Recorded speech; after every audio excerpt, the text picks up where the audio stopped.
Hello, everybody. Welcome back to Shooting the Moon here on Once Upon a Game.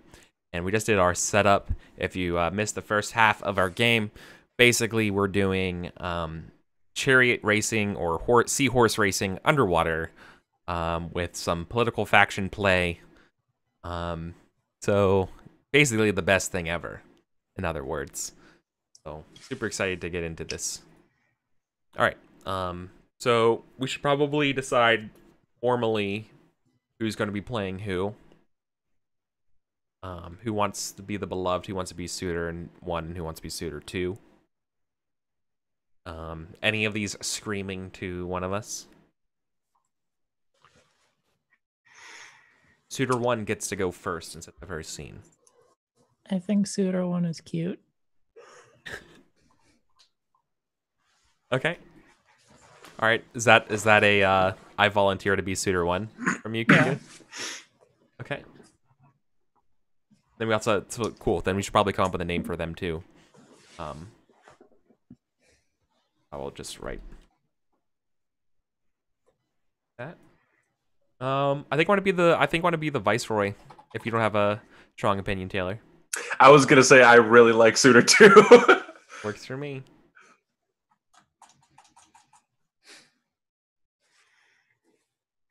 Cool. And then what are we doing for names?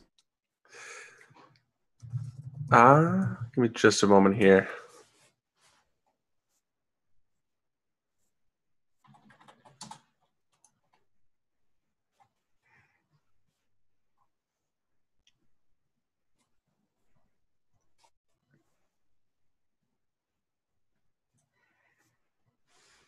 Selvio Umekaze. What? Selmior Did you type that somewhere? Umekaze. Yeah, sure, I'll type it. Selmior. Selmior. Is it Ume or Umi?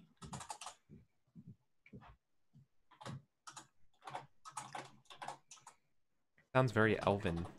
I guess is pretty good for a mermaid.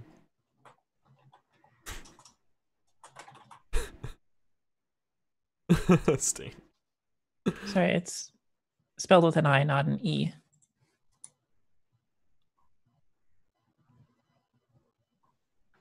Umikaze. Ah. Sea wind. Oh, yeah, that makes sense. Okay. Hiller, do you have a name? I do. Sepia Apama, Oh. which is the binomial nomenclature, the scientific name of the giant cuttlefish, Nice. the world's largest cuttlefish species, growing 50 centimeters in mantle length. Makes sense because your character doesn't have bones. Yeah. No So, bones at all. How do you is it like two P's? Sepia? Oh, it's SEPIA and then a space. Yeah. And then APAMA. Ah. And our viceroy, Doug. Just give him Chad. a Yeah, super just normal name. Classic Chad. Yeah. Now, what you gonna do for your name, Eric? The giant cuttlefish. No. That sounds like a sex position. Yeah. Yeah, it does. Ooh, now, yeah. Man, I was gonna go with something like. I was not gonna go. Now you raised the bar on me. Now I have to actually think Just about what I kick want. the Gotta bar come up off. with names.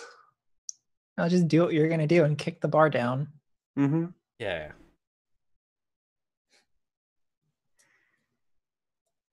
I need help. La something. I'm obviously. I think I'm going with she her. So I'm thinking something like more smooth sounding. Maybe something French. Versia. Baguette.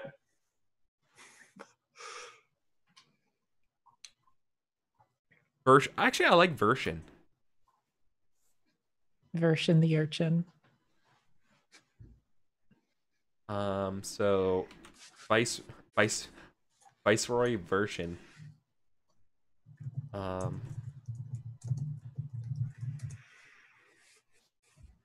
version Viceroy version Vive. Ooh, nice. Mm. Like yeah, major C. Yeah, like actually Versian Lacuna. Yeah, sounds better because obviously good. Thank you, Lacuna Estania. Aquata. It means no worries. Sorry. Good. That is exactly what I was going for. Oh. Oh man, that's really good. Okay, cool. So let's get ready to begin play. Right. So there's two types of turns, like I mentioned an hour and a half ago. So there's the suitor turns and there's the beloved turns. The way it's gonna work is that we're gonna play suitor turn 1, then suitor turn 2, and then we're gonna do the beloved's turn.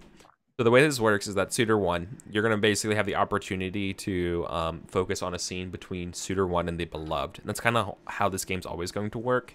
It's always gonna be the suitor and the beloved, and then the other suitor gets to basically throw wrenches into your plans by letting things go until they want to step in. And when they step in, that's what's called the hurdle section of the game, right? So there's sort of like role playing between the beloved and the suitor, and then the second suitor, or first suitor, the suitor is not involved, gets to just jump in and interrupt with, as luck would have it, or as fate would have it. Then you spill out something involving, something about a trait mucking up your plans, or a beloved's obstacle or attribute getting in the way, or something bad in the world that's going on that's a problem, right?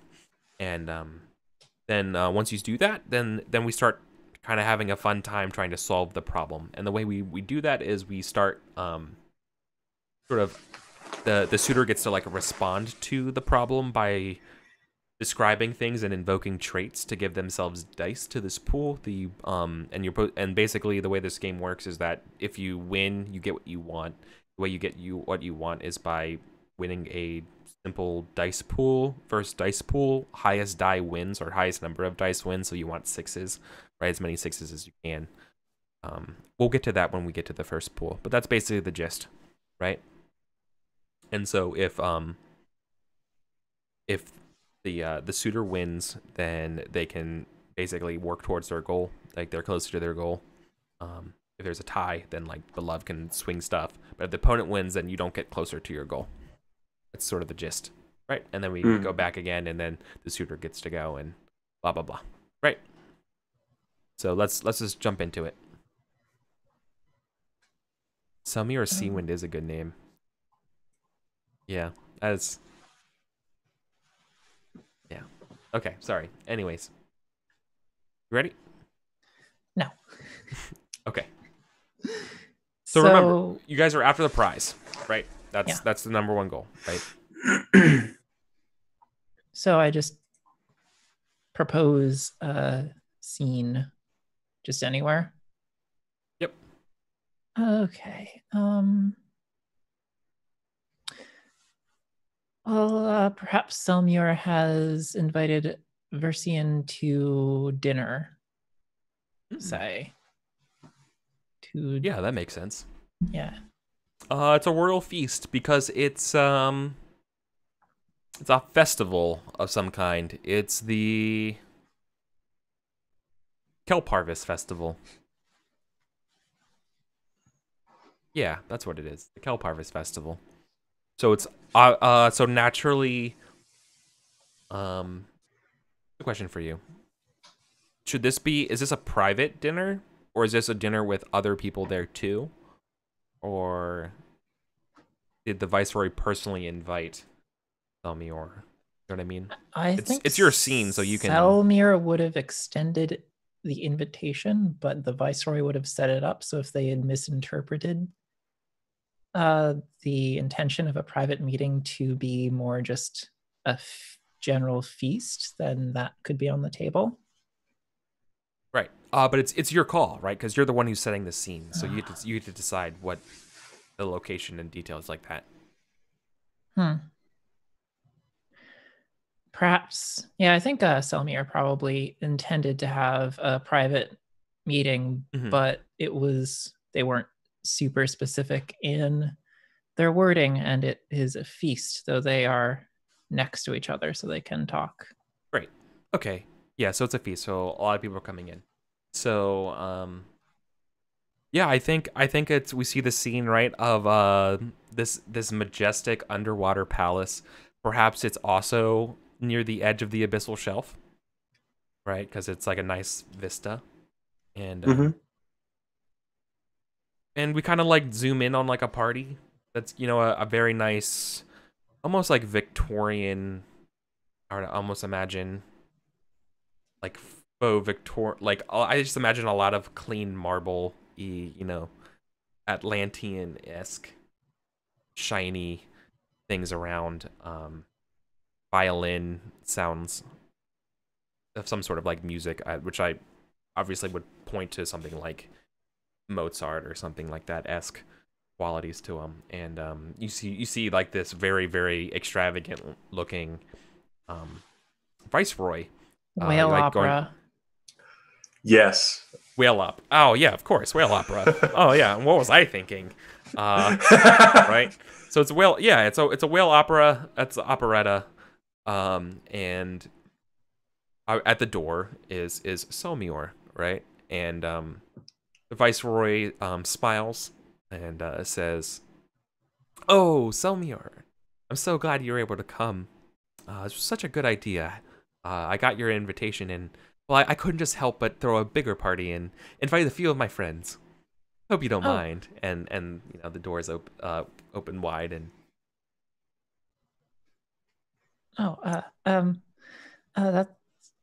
That's more than I was prepared for, but that's fine. That's perfectly fine. I would be honored to meet those that you would call friends. Excellent. See, I'm so glad. I think they start talking over you, totally, right? Because that's just I think that's the kind of person the viceroy is, and right? And they're like, "Oh, that kelp harvest was so good," and I'm sorry, you were saying, and wait, because they kind of see you like you were doing something. They're like, "Oh, I'm so sorry. What were you trying to say?" They like look at you, interested. Well, the great Umakasi Empire, as you probably all know, has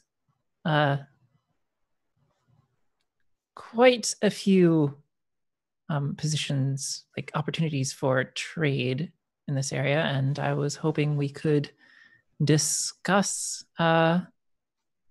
opportunities further in this matter.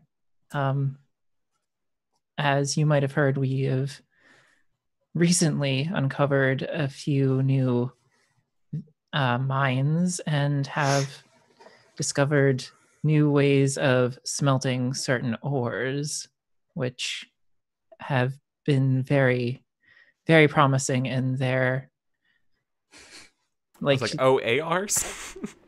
Ores. No. Metal ores. Yeah. And can the other suitor just jump in whenever to start challenging? Because yeah, you can, as soon as you're ready, you can say, "But as fate would have it." Yes, and, but as fate would have it, while Suitor 1 listed off all sorts of mining opportunities and ore smelting techniques, Suitor 2 wafted in on a warm current with a glass of red wine stirring in a prehensile tale. Fine decorations you have here. It's I'm sure it's very quaint. I see influences from around the region. Is that a beluga on the wall over there? Oh yes, I'm so glad you noticed. Hey, Selmior, this is my other one of my friends. This is, well, how about you two introduce each other? Sepia Apama at your service. Your reputation sorry. Excuse me. Your reputation precedes you, I must say. I bow, I am Selmir Umakaze of the Umakaze Empire. It is very fortuitous for us to meet under these circumstances. I will say that I am slightly disappointed to hear that my reputation precedes me. I understand that my family does not curry the highest of opinions around, but your gracious hosting makes me more than comfortable. And so this is probably the part where we start. I don't want to say one more thing. Oh, okay. I would ask, why would it be unfortuitous for someone in my position to have heard of a rather influential merchant, perchance? Without going into the starkest of details, I think it's safe to say that we're all aware of my family's past. And while it is in the past, I do appreciate the continuing commerce that your empire has shown our lowly merchant doings. Right. And so, Taylor, I have to ask you, what is the hurdle that our suitor one has to get over right now to... I think suitor one, it's pretty clear that Selmior, made the dinner just for, what are Selmior's pronouns again? Oh, I didn't pick any. Let's go with they, them. Yep. So they got a bit of clownfish in them. There we go. It's kind of clear to Sepia, who uses he, him, that Selmior wanted to get the Viceroy alone to talk about these trade agreements on ores and mines and stuff. Mm-hmm. And any time that they get any sort of headway, Sepia, bends the Viceroy's arm over to look at some other piece of art. Right. And so, so the hurdle is clearly vying for the attention of the beloved. Right. Yeah. Yep. Totally. Cool. All right. So, Taylor, you get to start with a 6-sided dice pool for this hurdle, right? You're going to roll these once the other side has created their pool in response. So, let's talk about what this looks like and what dice pools look like, Kika, for how you want to respond here. And you'll respond in play both mechanically and fictionally at this part. It's kind of like Mouse Guard, how you invoke traits. You add dice to your pool, right? So the way this works is that in a 3-player game, you gain 2 dice for the first response that involves one's own character traits. Then you will gain 1 die for each additional response involving your own character. And then you could also gain 2 dice for suggesting that the response... Hold on. You gain 2 dice for suggesting a response involving the aspects of the other character on the same side that is accepted by the player. So I guess what that means is you could get dice. No, I'm not sure what that means. We should probably just ignore that part. But because I've never seen it in play either. I've only seen it. You basically gain dice for the first trait that you invoke, and then every other one gives you 1 die. Okay. I'll make a little paint thing of it. We can have it in the game. You can see it on Roll20. Is that confusing? Do I need to re-say what's going on right now? It's I probably do. I think I have it. So since I didn't involve the character's conflict, I'm capped at 2 dice, right? Because I would have to involve the conflict to get to 3. No, so this is for Kika. This is for Selmior, right? So for Selmior to overcome this hurdle that you have put forward, Taylor. So this isn't a versus test between Sepia and Selmior in a player versus player kind of way. This is Selmior is trying to overcome this obstacle problem, and Selmior set the scene, and then you introduce the obstacle. The obstacle just happened to be the second suitor and their attention. Okay, right. It's more abstract than that, and so now it's Selmior's turn to sort of figure out how you're going to get the attention of the beloved. In a way that neutralizes or mitigates Sepia constantly stealing them away and talking about other things. Okay.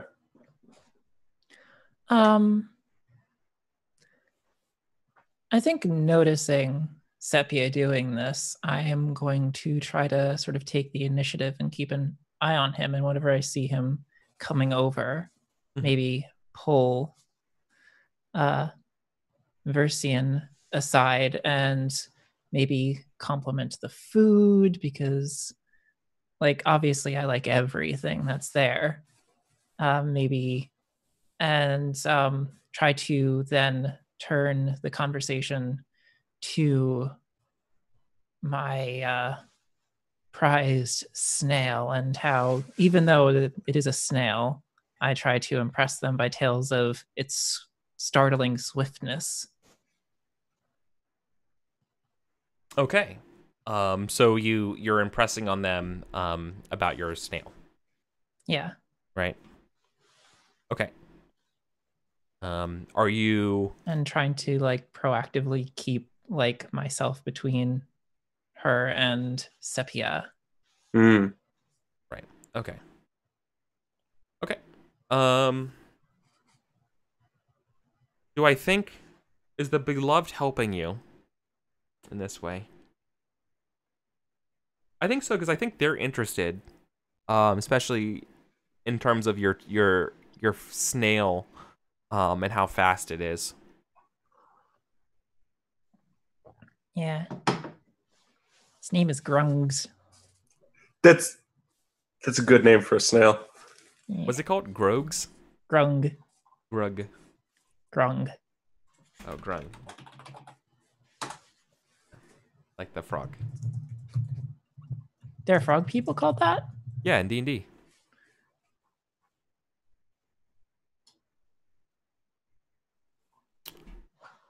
Okay. Are there other traits you want to use? I was trying to use proactive. And yeah, I was trying to use my snail and proactive. Okay. And yeah, and I think the best chariot's going to be a factor, because they're also super interested in speed. So it seems like Sepia might be leading them to art things and stuff when you're talking about horses. They're like, oh yeah, well, we should definitely go see the stables sometime, and you should see this chariot that I've been working on, and the seahorses that I've had for it. Man, I used to have a good seahorse, but then it ran off, and but yes, we're well, bonding. about that. Yeah, and I feel that might be that actually might inadvertently. That's why I think it helps, because it might inadvertently make you have to like dodge the question, because you don't want to be like It's not that like there's a connection. It's just that it's brought up, and all of a sudden it's like, oh, don't want to.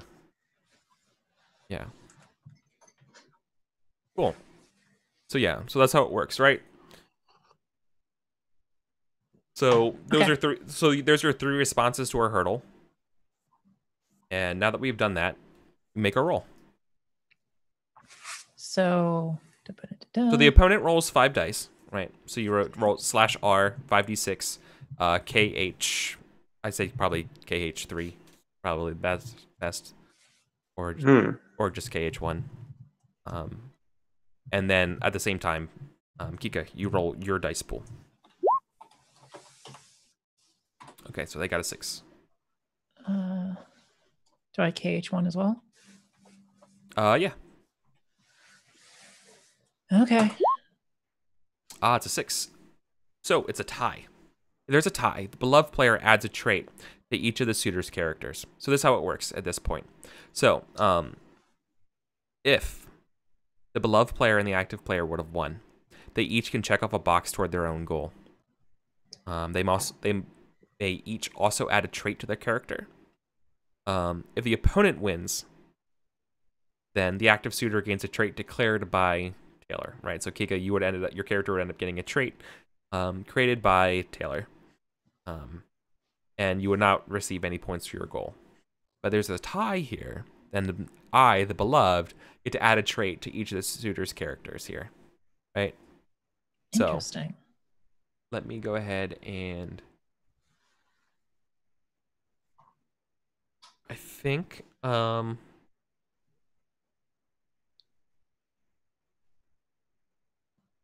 think I want to give something like a trait like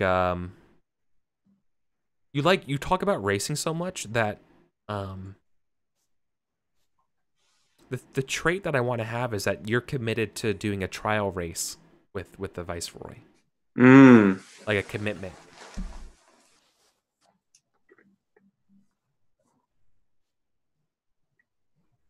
Is this the same trait for both people, or No, different traits for each of us? Different traits. I'm doing different traits. Okay. I'm doing commitment to race the Viceroy for fun at some point. And then for the trait for Sepia, I think he's going to have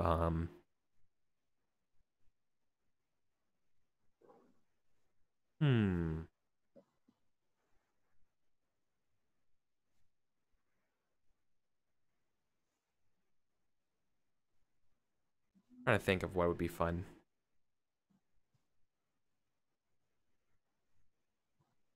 I'm not sure. What do you guys think? I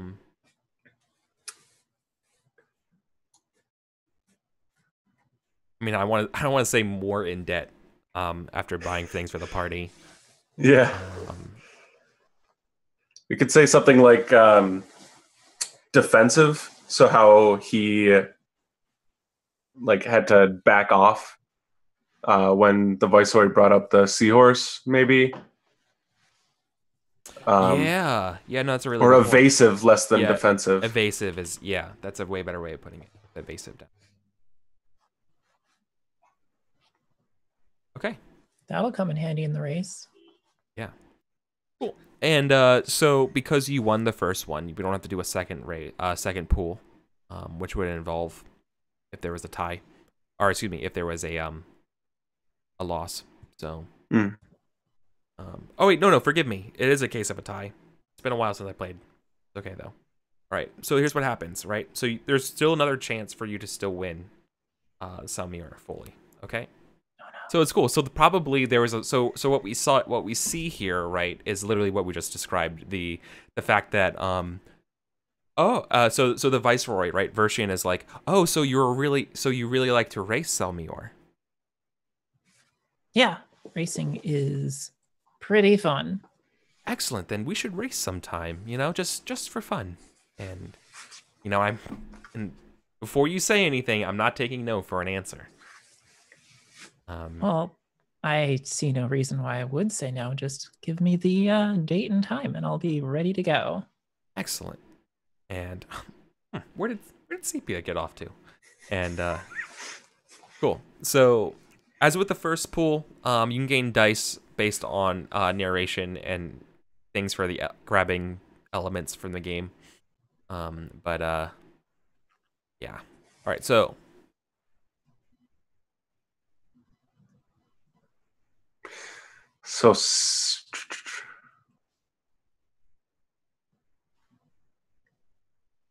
what's happening now? Yeah. Sorry. Okay. So so Kika, once again, now you have to basically go again. Like you basically have to try to so you didn't achieve your goal, right? Like you weren't able to distract Sepia because now the beloved is basically looking for Sepia instead of hanging out with you. And so you're trying to like win them over, right? To pay more attention. At least that's how I see it. Technically, Taylor, you can suggest something of what could happen as well. I like that. I think that feels natural to me. Yeah. Right. Okay. Do I get the opportunity to, as fate would have it, on this second try, or? No, but you basically were still in the mechanical roll part of the game, and so this point, for the second part of the roll, you have 4 dice to roll.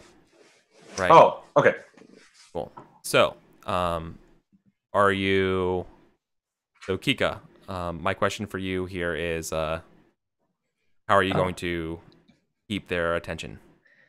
I sort of steel myself and I sort of try to catch Versian's attention, and I slowly and shyly remove my tall hat, revealing my horns, which are adorned with ringlets emblazoned with the royal family crest. Oh, okay. 2 for 1. Yeah. Okay. I dig that. Is there any place I could hang my hat for the time being? Oh, so you're dazzling them with your horns. Yes. Cool. So that's so you're using royal blood, nice horns, right? Because that's what I mean by the crest, right? Yeah. Cool. And then was there a third one you wanted to use? Hmm. Am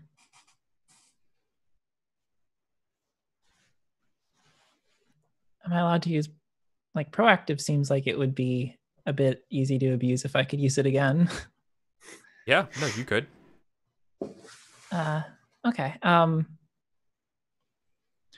Yeah, I guess I will use proactive again and try to steer the conversation not only back to the race, but about further trade opportunities by mentioning that we actually breed some fairly sturdy racing snails in our empire, and perhaps we could maybe trade steeds sometime as a gesture of good faith between our kingdoms.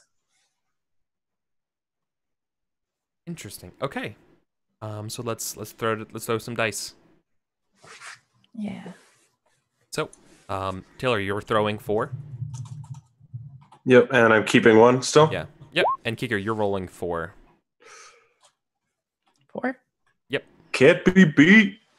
Yeah, that's a pretty good roll. Whoops. Oops.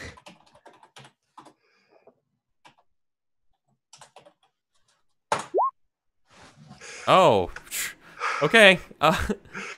We tie. Okay. Not enough. So,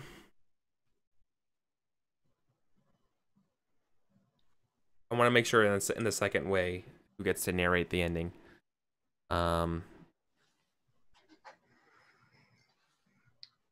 Nope. Okay. Nope. I give out more traits. And no points are rewarded. So I think what happens is there's some sort of distraction, like something happens that takes over. And I think at this moment, I think what would be really fun is that a servant rushes to the viceroy when you're doing this and says, "You have to come quick. The whale opera singer has taken ill," and I think at that point, I think the viceroy goes like, "Oh, excuse me, I have to go." Right, and so I feel like that it's a tie because none of you are able to get the upper hand as some foul deeds have won the day and distracted them. The whale got a grapefruit stuck in its throat. Yes. So I'm wondering if this trait should do something like,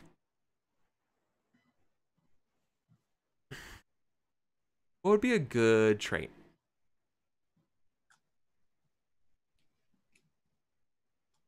Think about it. It's always hard coming up with good traits on the fly. I always find. But you guys are also rolling really well too, which is weird. Stop rolling well.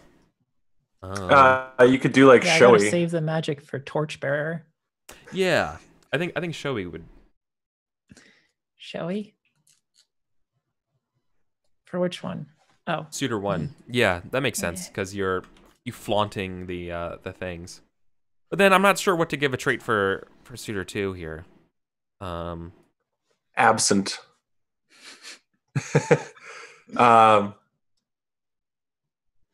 Yeah, because I wasn't really there.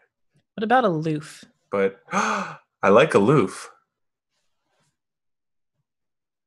I'm down for aloof.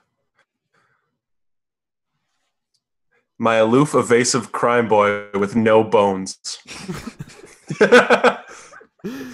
Oh. And a stolen seahorse. All right. Well, speaking Oh of my god, I want that to be like a TV series. Speaking of where Sepia got off to, Taylor, it's your turn now, and we do the same process again, right? So Sepia, now you frame the scene, you speak with me, and then at some point, Kika, you interrupt and say, "But as fate would have it," introduce an obstacle to the situation, being like, you don't get what you want because of this complication, and then we do the dice thing, being like, oh, okay, because of that complication, Sepia will do, or I will do, blah blah blah blah blah blah, and we make the dice roll, resolve, repeat, right? You a loofah or you sea sponge?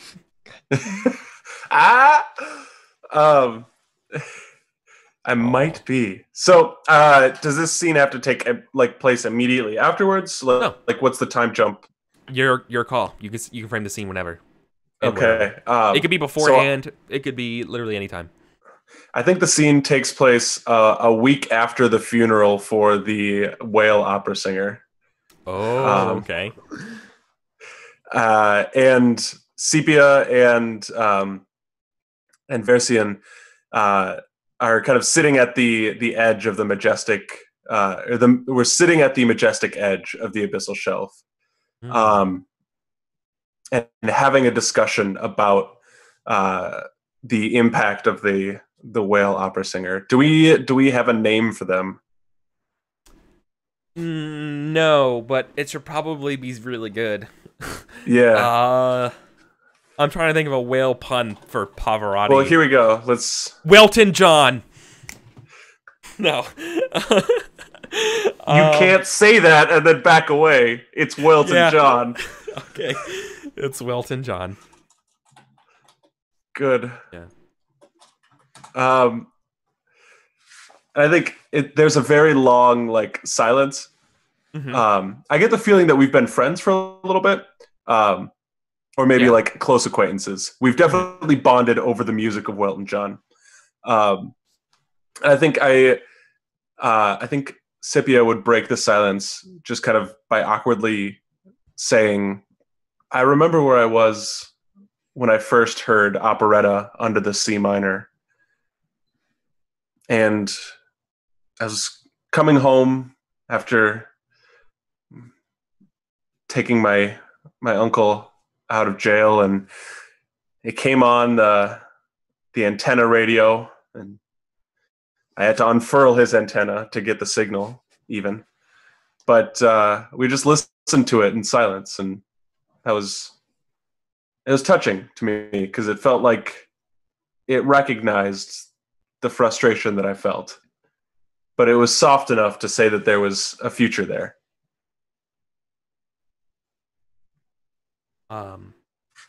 I feel like the Viceroy's probably pretty shook up about it. A week after, right? And being, yeah, that's very comforting. Oh, just gonna miss Welton so much, you know. They were a cultural icon for this part of the reef.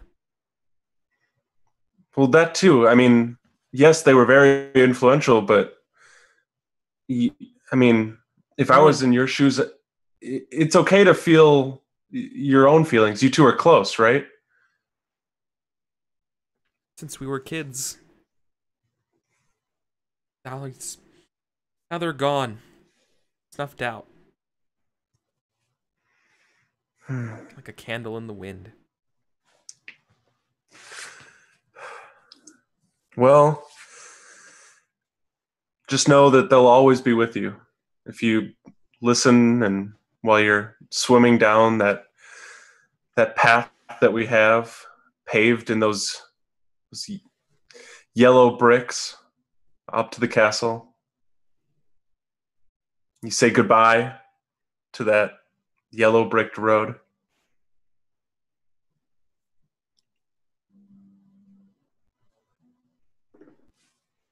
Just forgive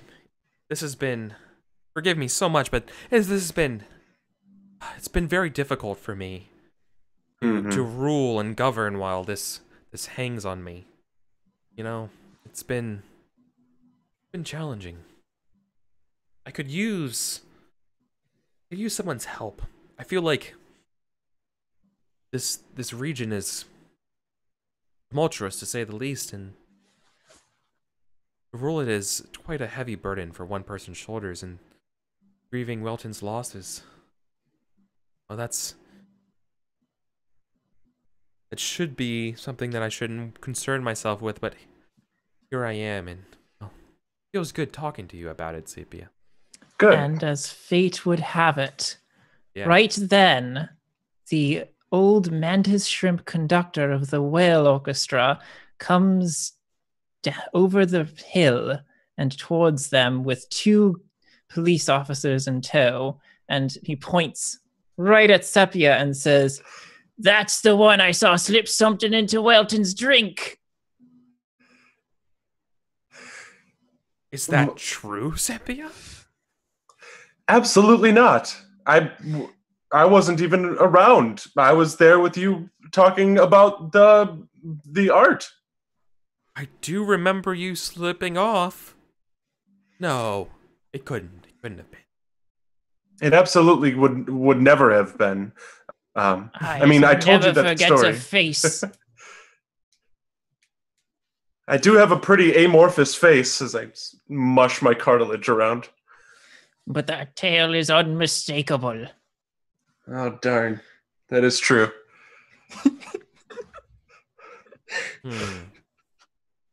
Listen, I know that my family has a history, but please do not prejudge me based on that.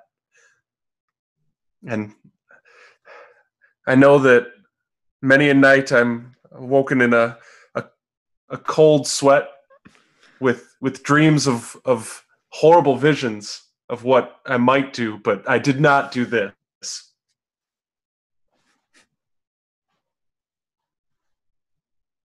So, all right. So that's, I know you're invoking merchant with a family with a past. Yep. Right. What other ones were you grabbing for? Were you doing Haunted a basic? by nightmares. Just haunted, yeah. Yeah, haunted by nightmares, merchant, family had a past.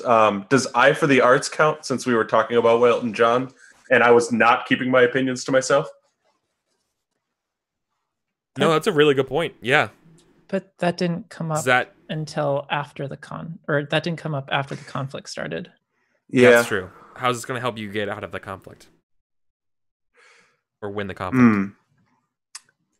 I could probably toss in that, like, I wouldn't do anything to Welton John. They mean so much to who I am now. Okay. Right. And so, maybe no bone protrusions.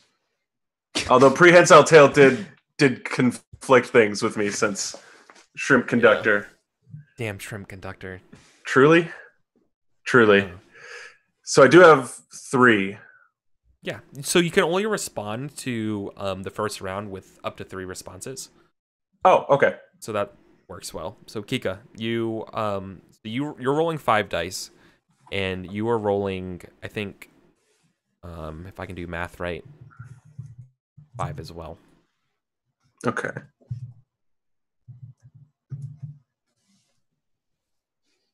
Six. Okay. I think that was her last roll, because that's 46. Yeah. Oh, that's right. That's right. Oh, there's 3 6s there. You're using up all your roll 20 luck, Kika. Ah! Oh no. Okay. Barnacles.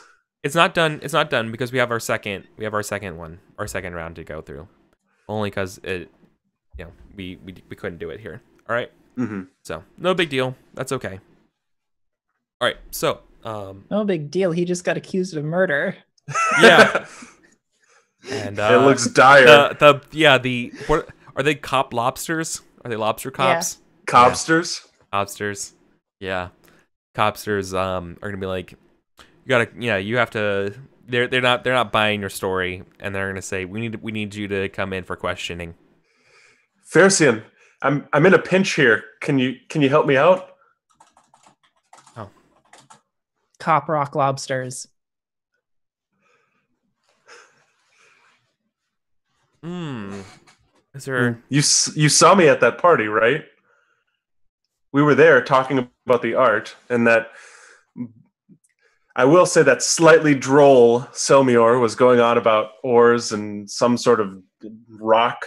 Yeah, they're gonna help you. They're gonna try using their powers of the Viceroy to help you, right? And be like, powers of the Viceroy. now, yeah, it's like, now, I don't want to tell you how to do your jobs, Cobsters.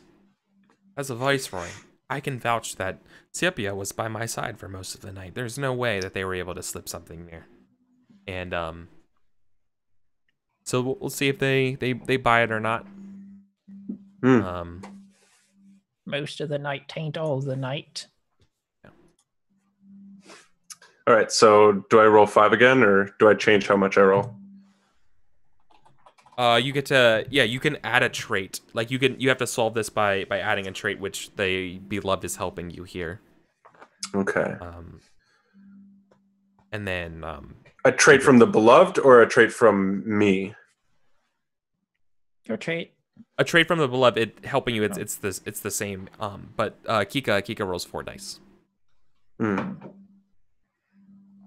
So you're rolling, I think, 6 dice now. Because it's the same as last one with 1 more. Okay. Wow. Okay. And it's a tie. Okay. So oh, I forgot to add. So as the opposing, Kika, you get to add a trait to the suitor too. Oh yeah. I forgot to. Yeah. I got beat. Yeah, you can see under they got suspicion. Yeah, totally.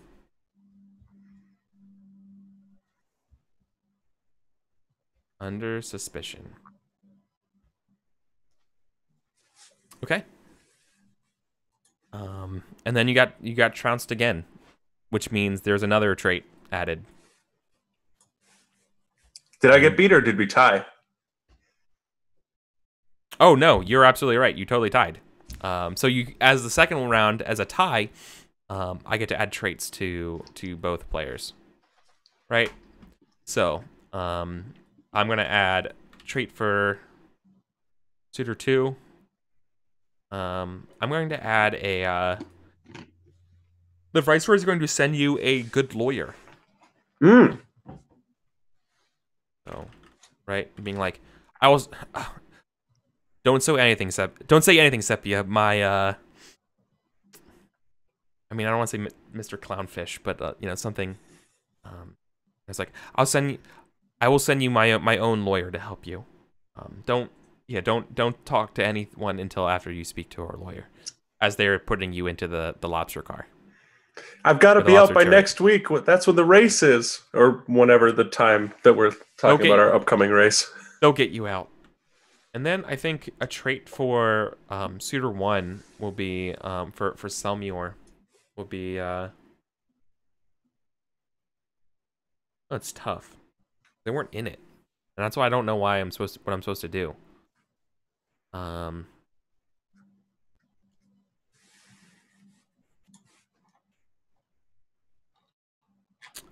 Let's see.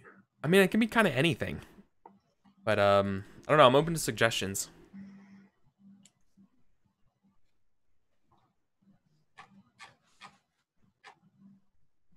Well, I think if we want to put something in contrast to some of the traits that Suitor 2 has, is, I mean, if under suspicion is Suitor 2, what I gained in this scene, if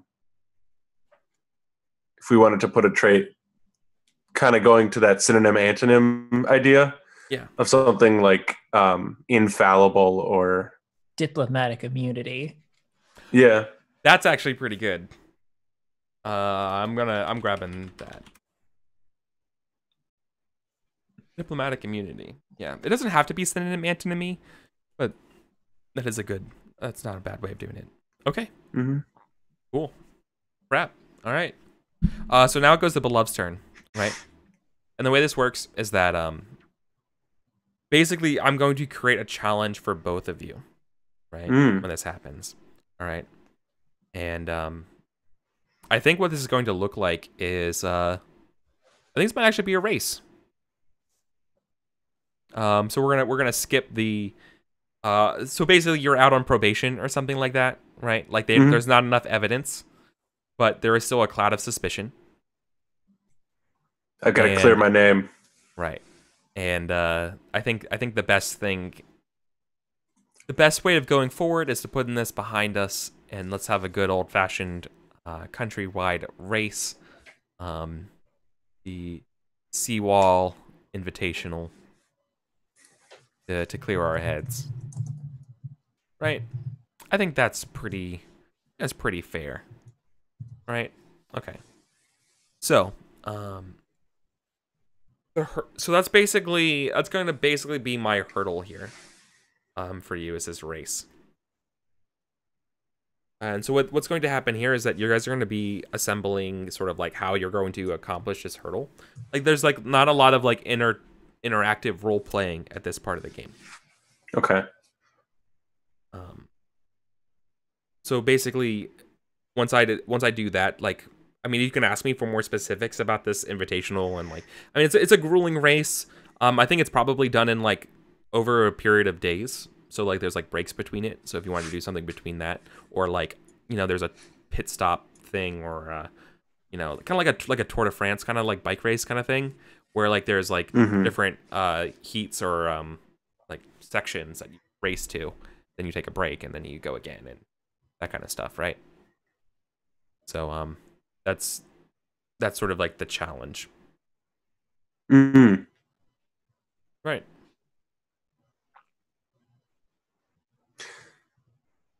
So we're building our dice pools now? Yes. Is that okay? Yep.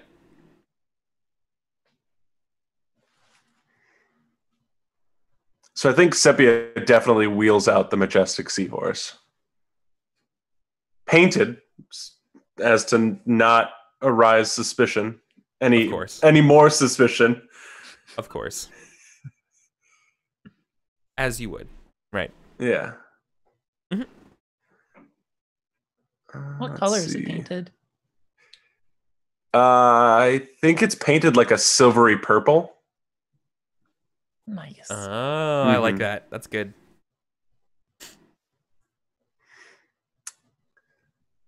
I'm trying to figure out other things here that might work.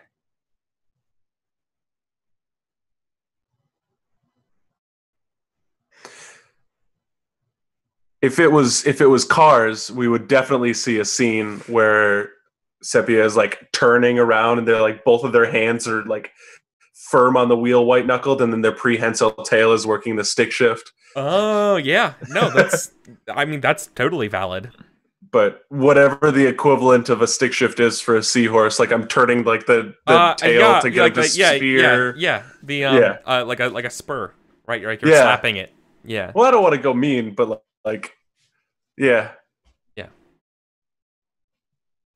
That makes sense. Okay. Good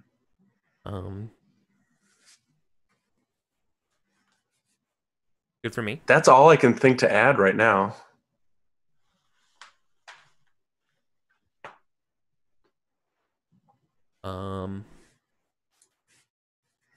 So do I only get to roll 2 dice?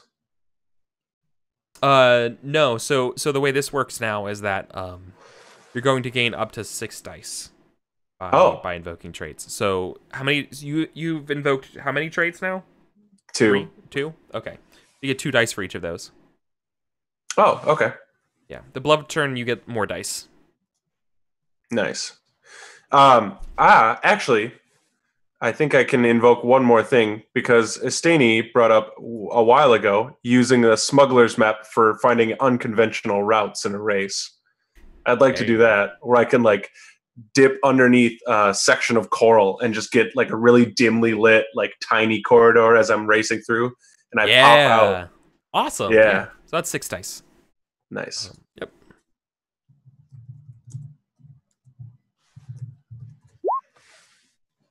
I couldn't get 1 6 in there. Nope. Well, here's where Kika's going to demolish me with a 6. And then she rolled 6 1s. Right. Well, I got to roll too. This is what you're actually going against. Oh, okay. So it's not against each other. We're against.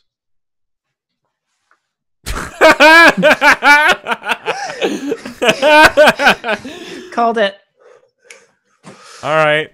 I mean, okay.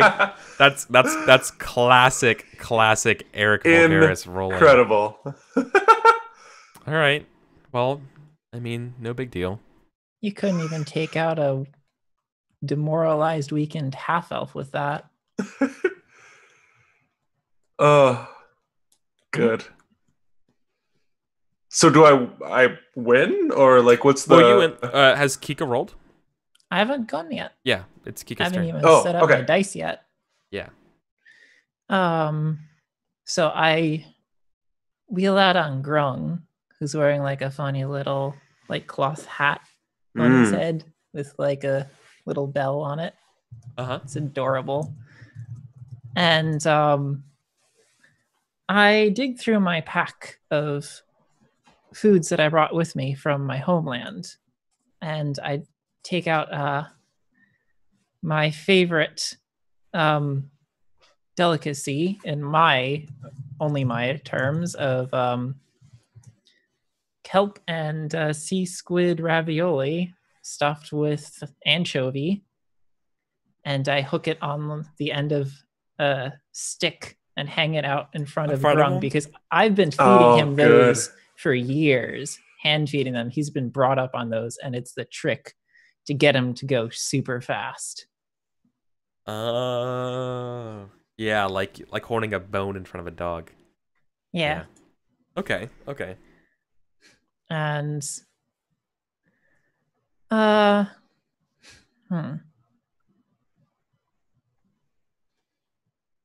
gotta be something else I can do.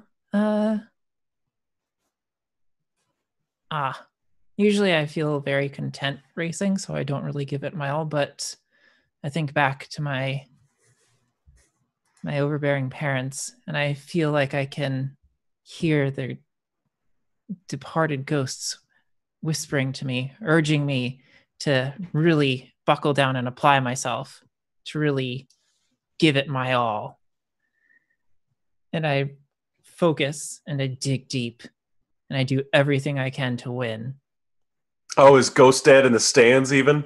Yeah. Yeah, that's definitely Ghost Dad in the stands. That's the name. That's the alternate name of our game. Ghost Dad in the stands. Yeah. So I forgot to bring this over. And there's a couple things that I need to go over. So there's ways to get more dice that I think were probably complicated for the first round of doing this, which we're bringing for the next round. But basically, there's opportunities for the other player to, or I guess there's opportunities for the current player, not on Beloved's turn, on a regular's turn, to ask the other player to be like, hey, can you give me a bad trait in exchange for getting more dice for this turn?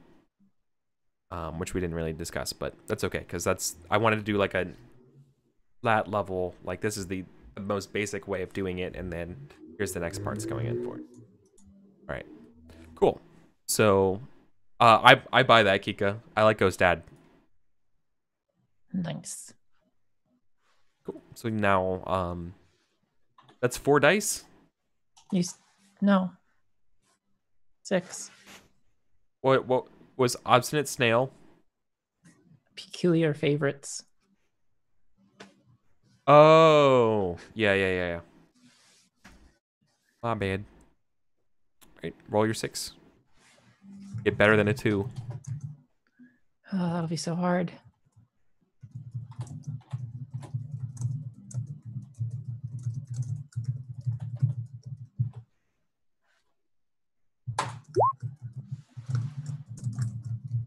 Okay, and that's a decisive win over both of us.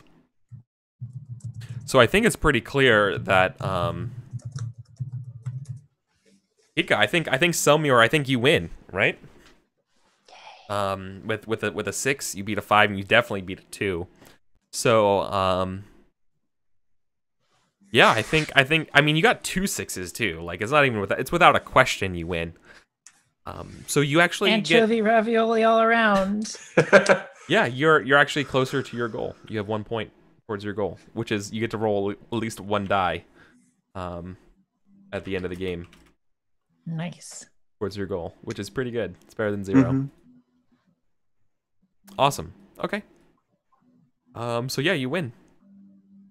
Then we go back around and Selmior, it's your turn to be a suitor.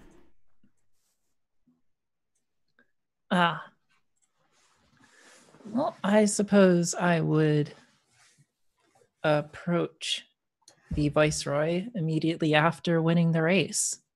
Mm. And say, did I not tell you about the wonderful breeding of our racing snails? I don't know. At first, I thought you were. I must admit, and they say pant. You know, they're like panting and like. First, I must admit that at first I thought you were joking, but that snail is quite speedy. When he says, wants to be. Like catching their breath, right? Like, it's quite tempestuous, you might say. Meanwhile, Grung is like chewing on a rock behind them. Just an entire like barnacles crunch. Yeah. Oh. What do you? Yeah. What is your secret? What do you feed it? Oh, feed it these. I say, taking out one of the ravioli, and I hold it out to her. Yeah. They're one of my favorites, and I eat one myself. Viceroy's going to the Viceroy's going to hand feed the snail the ravioli, right? Like a horse, like an apple and a horse, you know. So it's like it goes just like it's a ravioli. But as fate would have it, Grung is not a fan of other people, and I think gives the Viceroy a tiny nip. And by tiny, I mean ravenous nip. Oh. So is the obstacle... So what is the hurdle that they have to... I think the hurdle is... I could see it going a couple different ways. The hurdle could be like Grung is like really harming the Viceroy and that being the hurdle.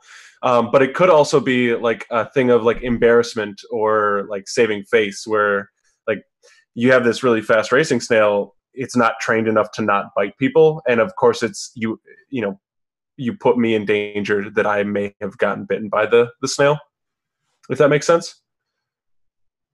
But like, I'm not decided on either way I want to go with that. Like I could, I see the merit of both and I see the challenges of doing both. But either way, I want Grung to bite the Viceroy. How about this? If you were going to describe the consequence to this as a trait the suitor would get, what would you describe it as?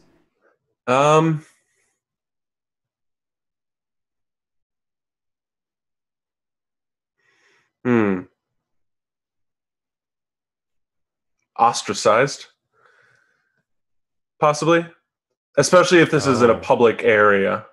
Oh, the snail harms the Viceroy to the point where it's like, it's a big political faux pas. Yeah. Okay. All right. Yeah. So poor Grung snaps at the Viceroy.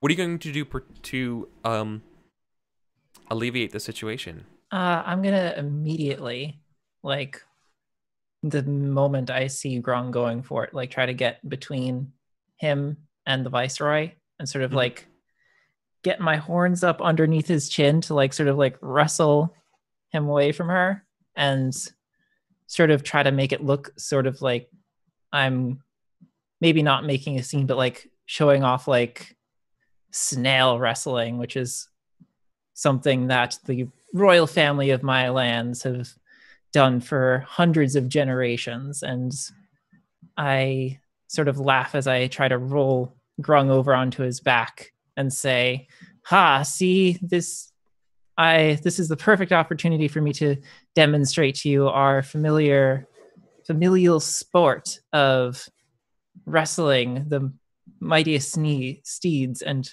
breaking them. I they typically will not allow others near them at all. And I mean, I think it's obvious that, I mean, the Viceroy is like patient, so I think it would realize the signs of like, it wouldn't just like go super into the danger zone of the snail, right? Like, it would try to get the snail to come to it. So like, if it does end up attacking, it's like I had time to respond. Mm-hmm. But I'm not reckless. So I think it could have been so. Yeah, so it could be worse, but hey, I am here. So I think that's the way I'm helping. Being very showy. Yeah. Proactive. I was sort of hitting That's a stretch proactive, and a half. nice horns, royal blood, and showy. I mean, What's a stretch and a half? Well, I mean, patience kind of a stretch, but like, yeah. So in the first round, you can only use 3 responses, right? Yeah. I think we're in the second round, though. Yeah. No, I'm sorry. Think of it in terms of we're in the second round of play, but we're in the first conflict. I got stage. it. Yep. Yeah, like the sub-step of the suitor phase. Yep. But, you know, I hit at least 3, so... Oh, yeah, for sure. Right. So you get 2 dice for that one, and then you get 1 dice for each additional one involving your own character. Okay, so that's 4, and then you are helping with patient? Yeah, which adds 2. Okay. Because that's the suggesting response involving aspects of the other character on the same side, which is the beloved.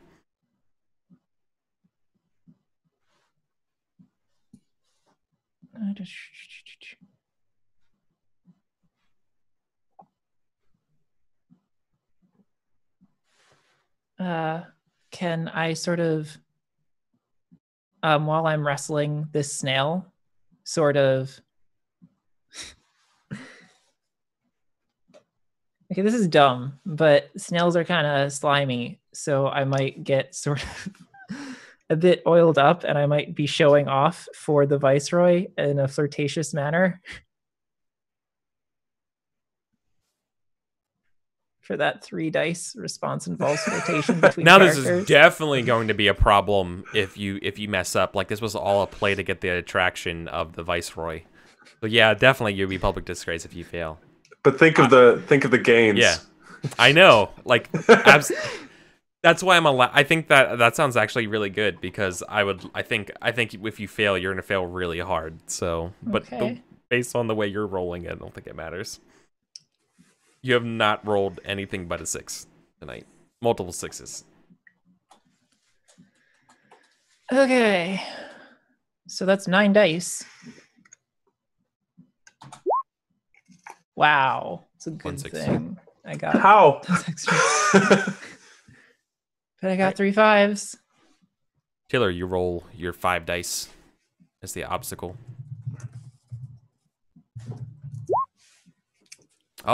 So you win handedly, right? So we check off a box to your goal, and you can add a new trait to your character. I pick? Yep, you get to pick it because you resolved it. That is difficult. So your goal is now 2. It's not 12. 2. Goal is 1. And we because you won, we both get to add a trait.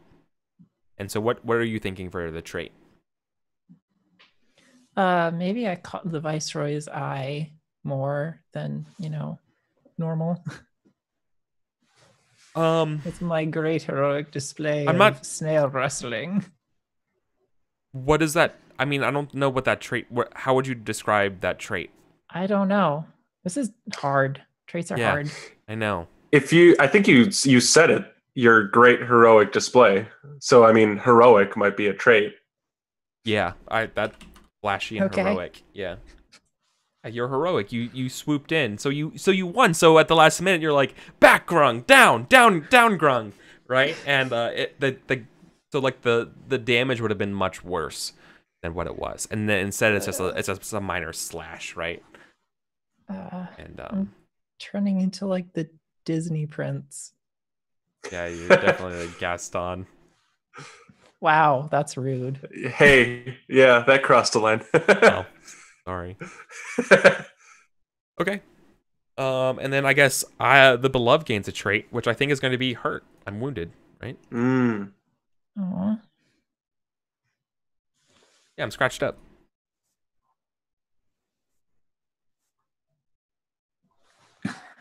Cool.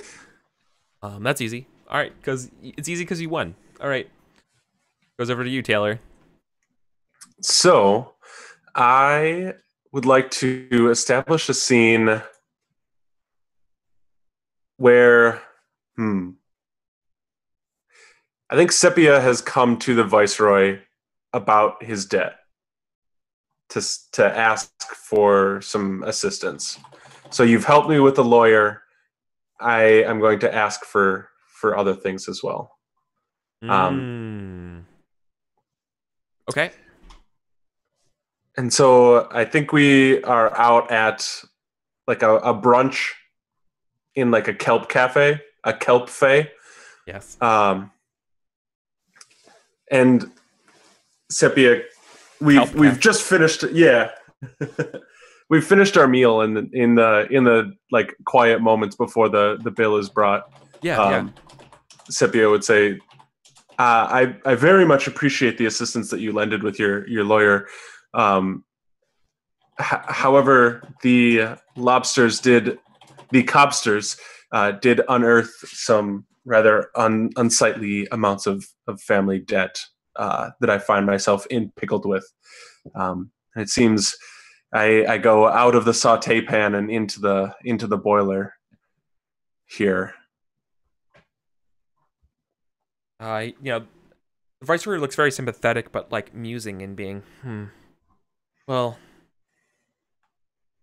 Sepia, I would love to help, but for me to give you a gift of some sort of money, it's really, and you're not a noble. That's not something I can do. I've already caught a lot of flack from and gossip by just letting you use my good lawyer. I wish I could help, but I think it could look really poorly. But maybe I can recommend some people, or Don't get me wrong. I'm not asking for charity or a gift, but I mean, I know that this area, this region needs trade, needs goods, and that is my trade. And perhaps if we could, set a bargain. I know that Selmior has been pulling your ear on getting ore and commerce rights for their empire, but if there was some way that we could open up trade for my organization, I could sell off my debt. Well, perhaps Selmior's family can mine the ore, and perhaps you would be good at taking it to market after it's been processed. Where is this conversation taking place, by the way? In a kelp cafe. Yes. Oh yeah, kelp cafe. And would you be like near the entrance? Are there windows? Yeah, I think we're on like the patio seating, and we're like right in great splendid view of the giant glittering castle. Oh, totally. And as fate would to have the Viceroy's like as fate would have it, the paint on your nearby seahorse starts to run off. Oh no! This is bad. Who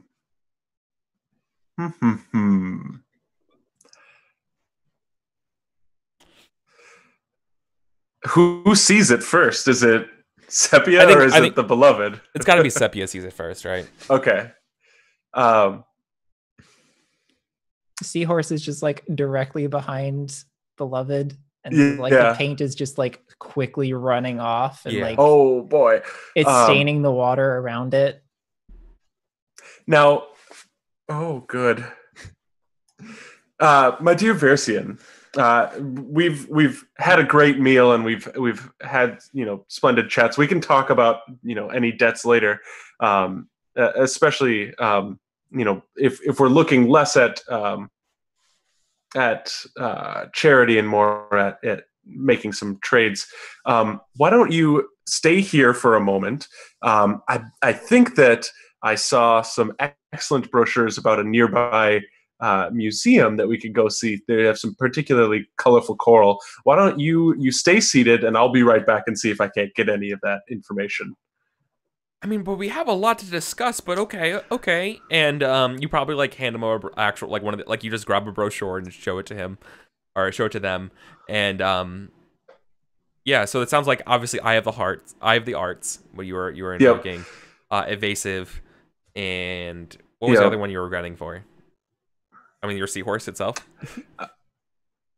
I think the seahorse is a complication. I don't think that I could tap that, and justify that. Okay. But possibly merchant if there's something for you to like think on and stew on if I'm bringing up ideas. But my like plan was to like have you be distracted and just like wheel the seahorse out of the way. Oh yeah, no, like that sounds like you set up a good way for me to be distracted, right? Mm-hmm. I mean, I am patient, so theoretically, I could help by like being like, oh, in time. Here we go. I actually have something that I really love. Okay. While I'm getting everything and like kind of distracting you, I should say you might want to you have some kelp in your fangs. Oh. You have such a beautiful smile. Normally, I wouldn't want you to show up to a fancy museum with some stuck in there. Why don't you take this and like handing you a little like mirrored pearl or like a mirrored thing to like look at your teeth in. Seahorse is behind her. Yeah, but it's a pearl, so it's hard to see. It's only it's up close. Yeah, that is true. Yeah. Which I mean, if I fail, that could definitely be a complication. Yeah. Oh yeah, right. Yeah. Awesome. I was trying to get fangs in there. Yes. So, Kika, you drop 5 dice, and then I think this is going to be 6 dice for you. Nice. Taylor.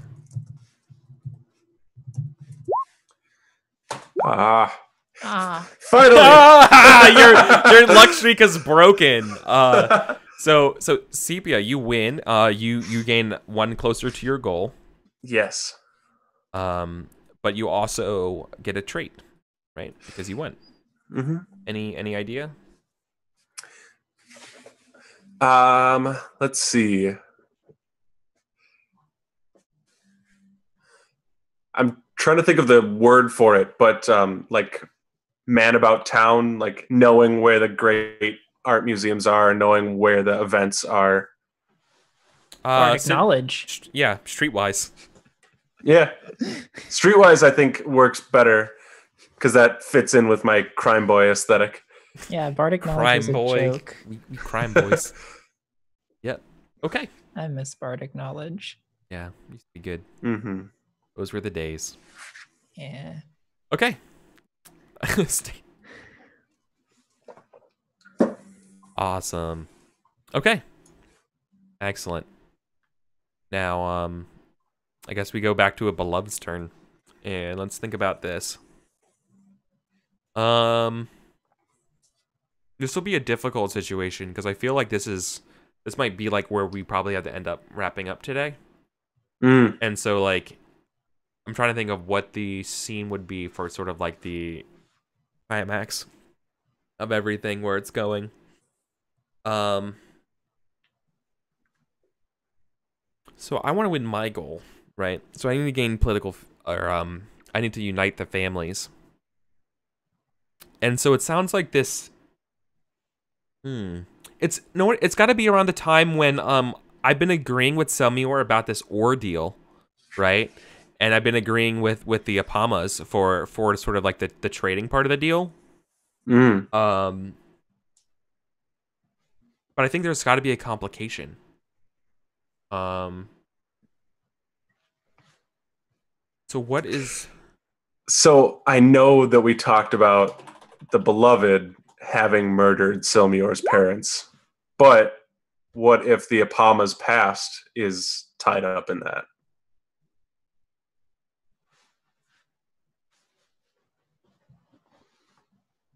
Yeah, no. I dig it. So I'm thinking of this being it's called a second level issue. The first one was first level. This one's a second level. The suitors, you actually are facing some danger, personally, emotionally, and professionally. And so I think yeah, no, I think that sounds pretty good, right? Like I feel like something along the lines that there's another family like slips in knowledge and kind of like reveals or the rumor mill spins up saying that that the Apamas are the ones who murdered the Umikaze Selmior's parents, right? Mm. And if that's true, then you guys are all gonna get professionally being like disgraced, and that this deal can't work out anymore, and now it's a failure, and then I'm just gonna go with another family. Mm. So I'm wondering if the scuttlebutt is the reason that my uncle was in jail. Is that? Yeah, it's possible. Yeah, that they were the patsy or something. Mm-hmm. Yeah. I missed Kika's suggestion that the prom is tomorrow. Is it too late to change to that? Yeah, I mean, if this was, I feel like that's the game we actually wanted to play. But instead, we got like wrapped up in underwater tariffs. Yeah. As you do. And like just forgetting that I got accused of murder already. I know. Turned into a way more cutesy game. Yeah. Yeah, no, it's family secrets is basically the problem. So family secrets are revealed, and all our best laid plans get unwound. Mm-hmm. Is there any threat to me? Because this doesn't seem very threatening. That's to me. True. It doesn't seem like very threatening to you. Just trying to be fair. No, that's absolutely right. I didn't think of that. Oh, I thought we were coming up for like the danger for ourselves. So like I was coming up for the danger for me, and then expecting that. Well, I think the danger. Well, I think the result would be that both of you are like obligated to like your families are gonna fight, like actually fight. My ghost parents are gonna invade. Yeah.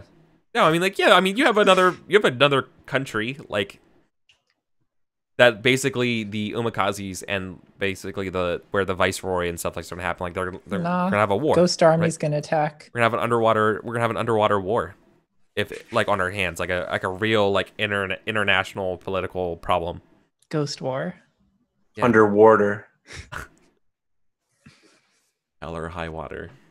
Ah. Yes. All right. But yeah, that's basically the idea, I think.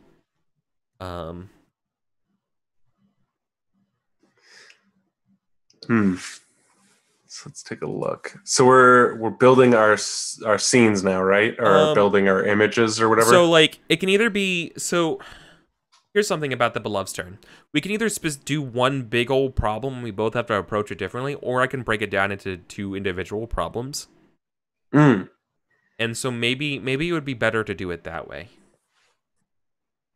Right? So let's you know what? I think I want to do it that way. Because I think it'd be better to start with specifically focusing on Selmior's problems. Oh, yeah, no, it's a great problem. No, there's a war in your homeland that calls you back, and basically being like, we can't cut this off, we're done, you gotta go back. Right? That seems like shutting me down completely, though. Yeah, well, it's it's a completely like a threatened kind of this is the all the marbles thing, right? Like this is the end of the game. So okay. It's all or nothing. Do you get this deal signed and guaranteed afterwards, or... And I feel like you probably get it from, like, your ghost parents visiting, being like, stop, what are you doing? You're wasting time. Like, your country's under attack. Go home. Why are you And flirting kinda... with that person that murdered us? Yeah. Oh, God. Right? So let's try to solve this one. So this is a big deal. So yeah, I think that I think that's the problem, is that extemporaneous affairs have, like, they require your attention, and they're going to take you away, and it's going to leave all this stuff in limbo unless you can do something about it. Unless you can somehow manage to I don't know how you're going to solve it, but the way this works, so this is unlike the last time, right? So I'm going to be throwing 9 dice. Right, but you gain 3 points to your goal if you win this. The way you gain dice is based on what's here on Roll20 in that second category. You gain 2 dice if you use one of your character traits. You gain 3 dice if it involves your character's conflict. And a related new trait is added to your character sheet. You can gain 3 dice if it involves the complication for the other suitor and is approved by me.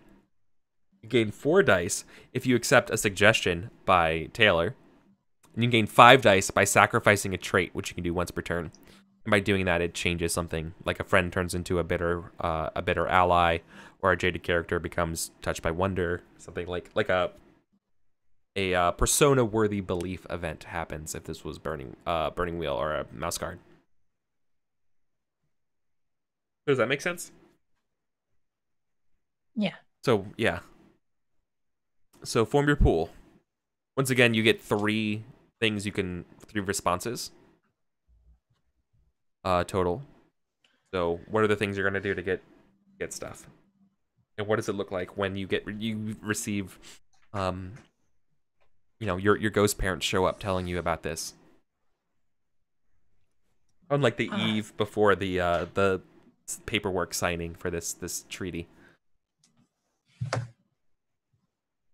My homeland is in trouble? Yes, we're under attack by the Seashins. Those damn Seashins, after all the kindness I've shown them over the years. They're jealous. They're jealous of your relationship with this place. I told you. We warned you. Your mother warned you not to come here. All the ruckus it could cause. How else are we supposed to accumulate wealth to maintain our status? Through war, silly. You're the ones who wanted to do the peaceful trader routes. We've always been a war-faring kind. That's why we have these obstinate snails. Oh, look where your war got you. Why are you arguing with your ghost parents? You need to go home. I'm done with this. You're grounded.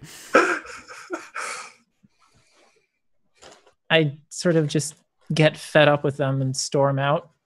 Yeah, totally. I do have a duty to the to my land, but I'm not gonna go around being a warfaring jerkwad. And fulfill your birthright. I will, Young but man. I'm gonna do it my way. How dare you? All right. And how are you mechanically doing this? I am actually, can I with that strike off content but overbearing parents for a sacrifice? Or for what are you sacrificing it into? What is it changing into? Because I can see, I asked that because yes, but what do you want to change it into? Because I can see this going different ways. What I mean. Right, like this is, I feel like you're on brand here. I just don't know how you want to play this out, right? Yeah, maybe driven, sort of. More like I'm no longer content with things as they are. But I want to do them, or I want to do things and I want to do them my way, sort of. Driven and doing it your way. Yeah, so you shrug off your parents, right? Yeah. You don't listen to your parents anymore. Yeah, so I'm going to say self-driving, no longer listening to parents. I approve that. That sounds right. Okay. Yeah. The color purple for. And So you have 5 dice. Now Yeah, what else are you gonna do? Be proactive and go directly to Beloved right away. Mm. Oh, to the Viceroy. The Viceroy. So this is perfect. So instead of listening to your parents being like, "Screw that, I know what I'm gonna do," so you're going to the Viceroy immediately. Perfect. Right. Okay. Yeah. And what are we doing at the Viceroy? I'm going to actually just storm in past the guards and well, they're busy. There's an appointment. Yeah, and you just screw you. I am from the royal empire of Umakazi, grand overlord of the entire empire, and you will show me respect. And I shove past them. Yeah, for sure. So getting that royal blood in there, and so you sacrifice a trait and using 2 other traits is the idea. Well, I'm using 2 so far. What's my cap on using traits? There's 3 total. 3 total. Yeah, you can only invoke 3 ways to gain dice, and so how you're choosing to do that matters. So you've done 1, which is the 5 dice one. Yeah. There you're being proactive to go talk to the ruler, so that gives you 2 dice. So you're at 7 dice, and once again I'm rolling 9 dice. So you can either invoke another trait for 2, or do one of the other ones that gives you 3 or 4.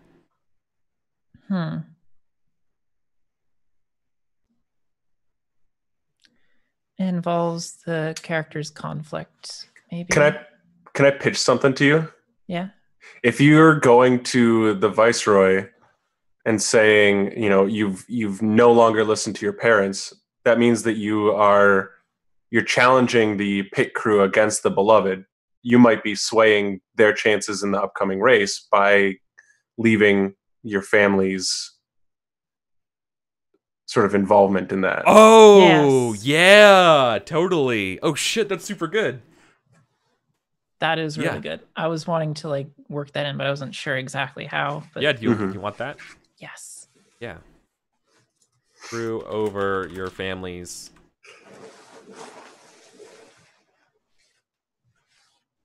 next race. Yeah, totally. Okay. Would that be the 4 dice one? Yeah, it's definitely a 4-1 because you're taking the trait screwing over your family's next race with that, right? Yeah. Yeah. So self-driving, proactive, and screwing over, right? Cool. Yeah, that's 11, right? Yep, and I'm rolling 9. Got a 6, only 1 6, because what do I know? Oh my god! Oh, what? Kika! Kika? What? Oh no! I'd like to spend a persona. Oh no! Yikes! Yikes! What? Oh, well, it's just a game. Yeah, it doesn't work well at all.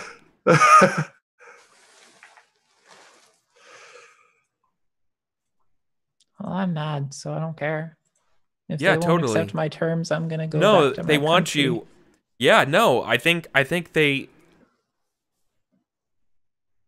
No, I think the Viceroy actually has to talk sense into you, and says that I know you must do what you want, but your country calls for you.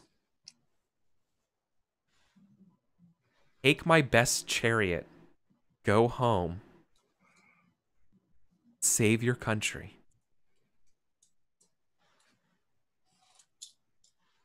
And so you don't get what you want. But I get what I want because I think I gained political favor by doing that. By being like, here's I want to help you. And I'm teaching you a very valuable lesson. And my arm is totally in a sling because it's hurt when you come in. What does the goal 2 do? It just means that it's at the end of the game here. So after we finish up Taylor's scene, we do the roll to see your goal. All right. And Taylor, I think it comes out that your family has a past with and you assassinated the Umikaze's parents. Mm. And you're vying to defend that.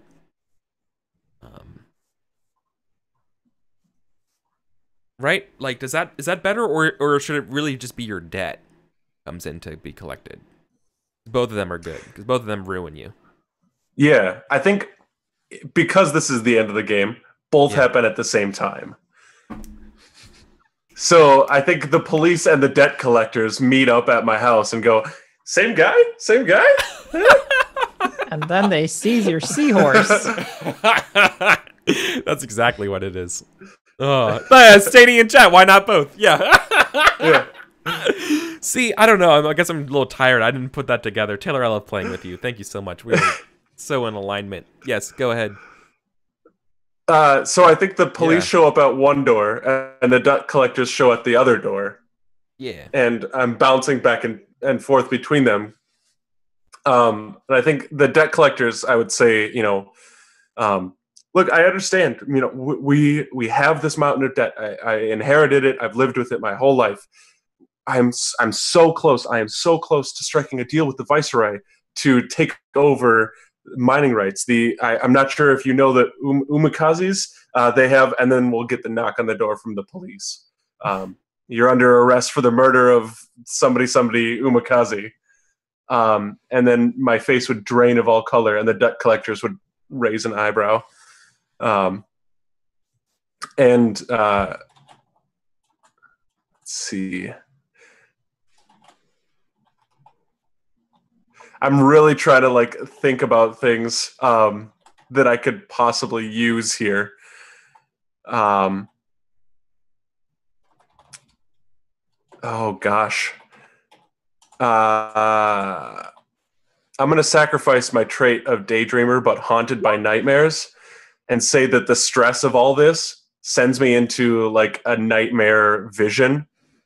And I collapse in the middle of my house and have to be brought to the Viceroy to vouch for me. Oh, so you have you have a panic attack. Yeah.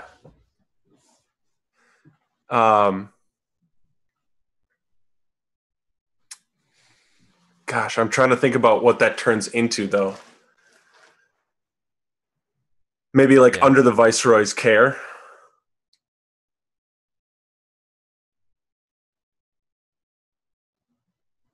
I'm gonna say I mean that that sounds good. Mm-hmm. I was gonna say indebted to them. Yes, yeah. The debt transfers to the Viceroy. No, I mean, why would the Viceroy doesn't want I don't know. Debt? Listen. But I'm gonna say in care of the Viceroy. Yeah. Okay. I just imagine your character half passed out, in front of the Viceroy, be like, "Take care of." I don't know. I think debt. What? Take care of my seahorse, my home, and also this mountain of debt. No, I think that you have to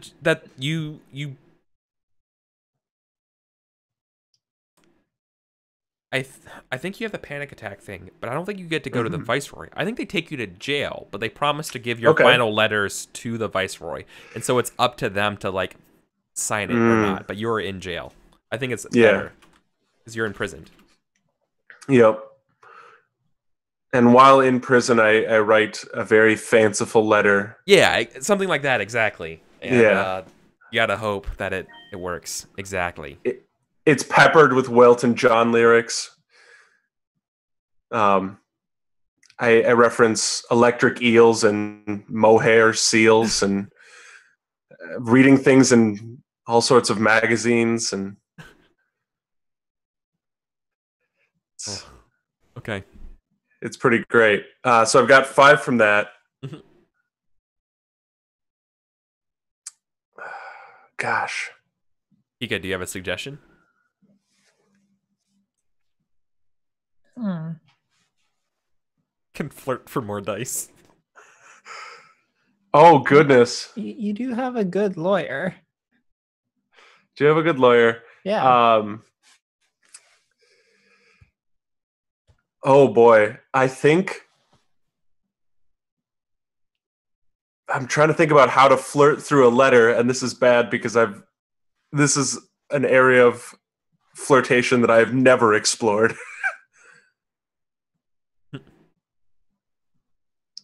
Hmm.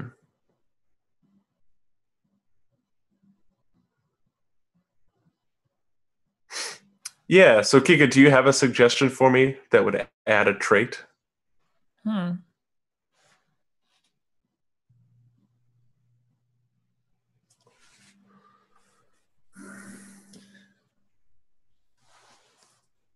I have to admit, it's very hard for me to not think of things that are very extreme in general. So, Yeah. uh, hmm. I think if I'm going to flirt, it would be with the fangs. And so I might throw in a lot of like toothy metaphors. So like this calamity has taken a bite out of my self-esteem. Wait. That only your shimmering countenance would clear. Or maybe since the majestic seahorse's paint all came off, you could tell the viceroy that you found it and recovered her lost seahorse. I am going to do that. You would lose the seahorse, but I would lose the seahorse, but I could the good graces of the viceroy. Yeah. Yeah. I like that. She's perfect. She just lost her best chariot. She showed up at my house one day. Yeah, that's good. Drawn by the sounds of the old Welton John records I was playing. It must have reminded her of you. So that's it reminds me of you. That's 9 dice, right? Yeah, I'm going to lean in onto that Welton John in my flirting and say that the seahorse was drawn to my home hearing the Welton John songs, which we share the same thing in common when we hear the soulful singing of Welton John. You come to our mind. Oh God, it's so good. Oh God. All right, so I got 11. I've got 11, or do I have 12? Because I think flirting adds 3 dice. Oh no, you're right. You're right. I just can't do math. Yeah, that's past 9. Yeah, I was like, all right. So that is a lot of 6s. Yeah. 1, 2, 3, 5 6s. Holy shit. Yeah. Okay. Well, Taylor, unlike poor Kika and poor Selmior, yeah. No, you are graciously uplifted by the viceroy. Yeah, you're cleared of your debts because you have rescued their favorite horse. But now you keep this dark secret that you actually stole that horse for season 2.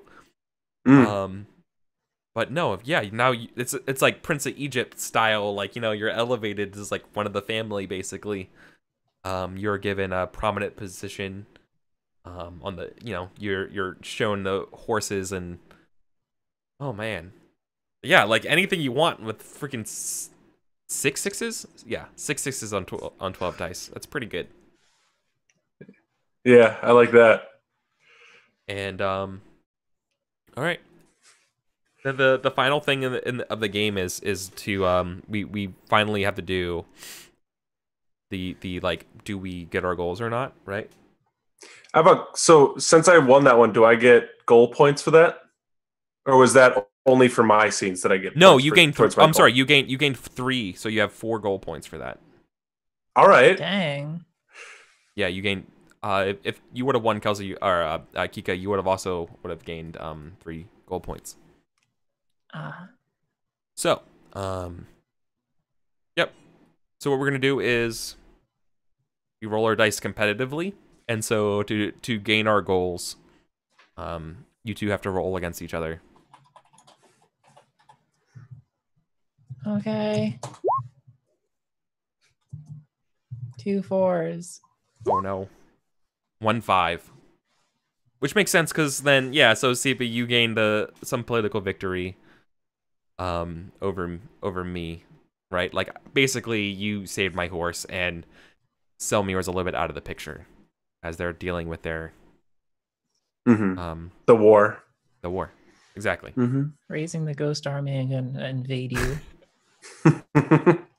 All right. Well, then that's our game tonight. That's Shooting the Moon. Do we have time to do a little bit of a post-mortem? I'm good for it. But don't you have to roll for your goal? You have 4 goal points. Oh, yes, I do. Beloved. But as a beloved, I don't know who I roll against. Am I trying to beat? Maybe I think it's competitive. I think it's a 3-way competitive game. Actually, let's see if I get my goal.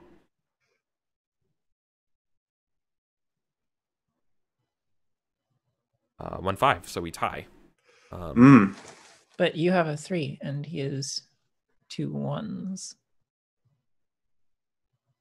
All right. Compare the dice as a suitor in Beloved's turns. If one suitor's player is the highest dice or die, the character wins. The player narrates how the prize is obtained and what lays in store for the suitor's relationship with the beloved. The suitor's player's tie, neither wins. If the beloved player wins, they narrate how the beloved attained their dream. So I did not attain my dream.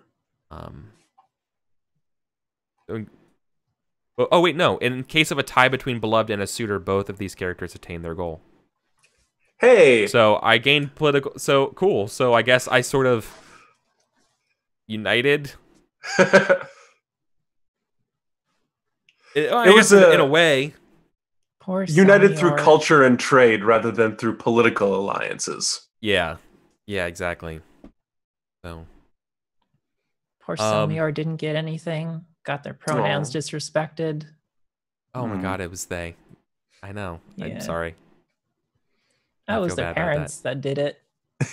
Which is part of what drove them to not listen to them anymore.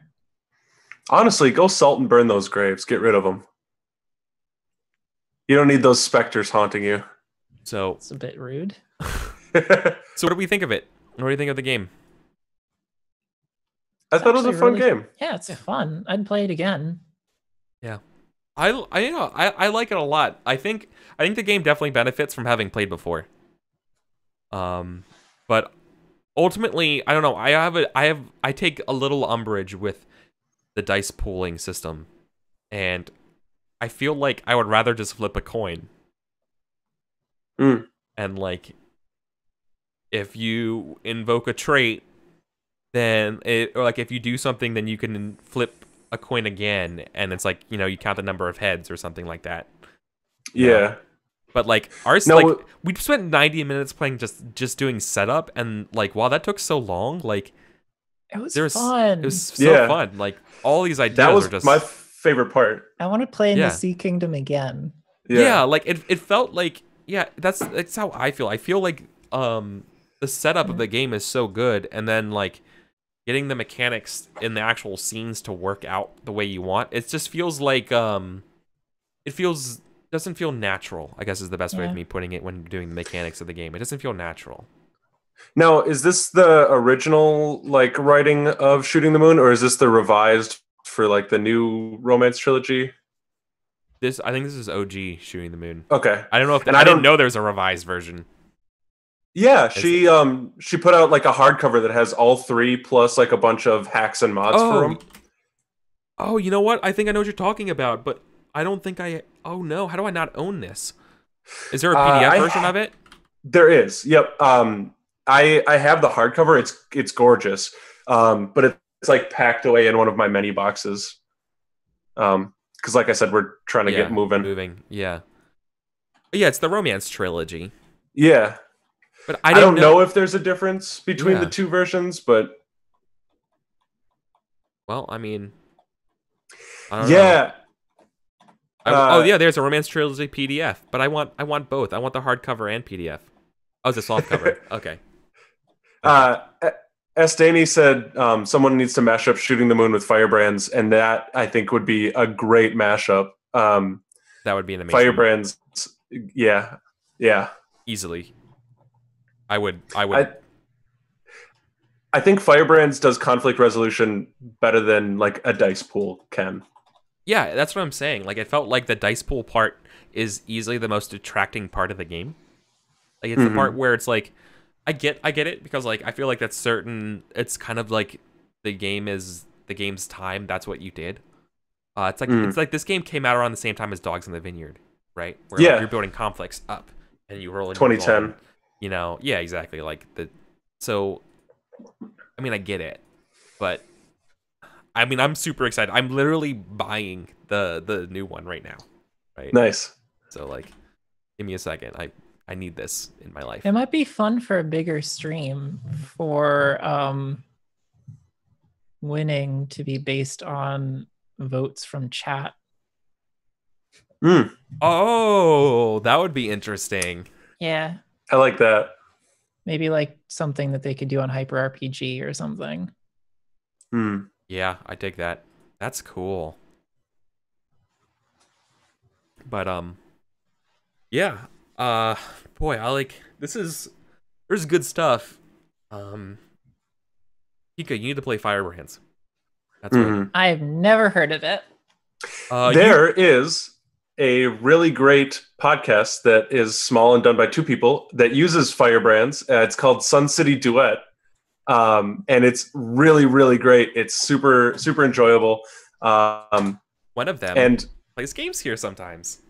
Really? Nice. Yeah, L. No way. Occasional. Yeah, they've been on a couple times. Yeah, Zay. They've been here pretty pretty regularly. It's pretty nice. Yeah.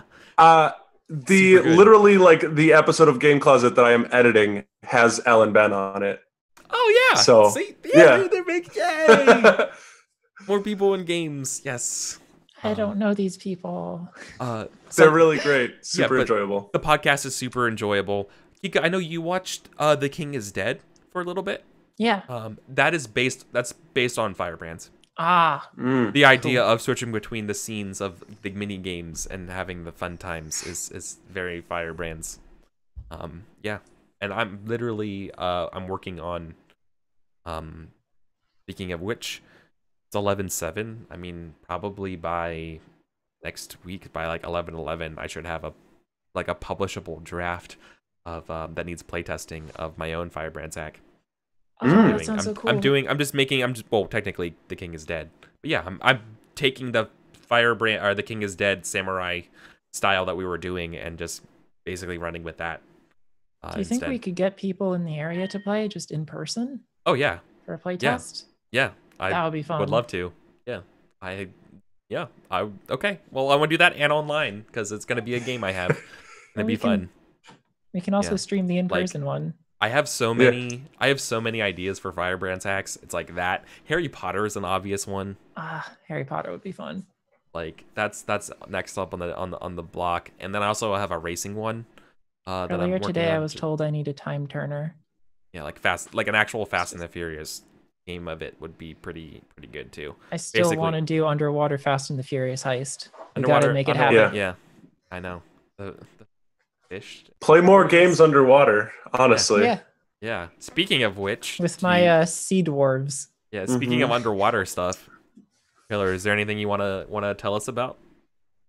I don't know if we had a website the last time I was on, but we have a website now for Descent into Midnight, the aquatic powered by the Apocalypse game that I'm working on with Rich Howard and Richard Kreutzland and Brandon Leangabetta, which Brandon has some news about his game too that people should plug him about. But yeah, it's descentintomidnight.com. You can sign up for a newsletter just to get updates. We're still in pre-alpha and doing small play tests and getting everything settled. But I really would love to have like an ashcan thing that people can hold in their hands and take to conventions by February. Yes, that's awesome. That sounds amazing. Let me link this in chat. Awesome, thank you. And Taylor, where can people find you online?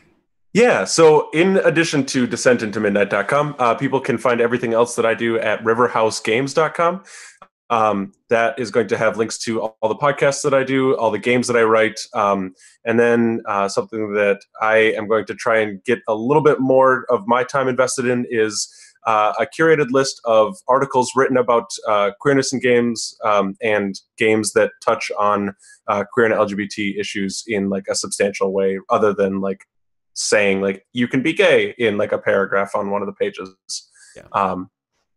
So that's all there on riverhousegames.com, and I am living and breathing on Twitter. I am at Leviathan Files. Nice. Yes. Real quick, what are some?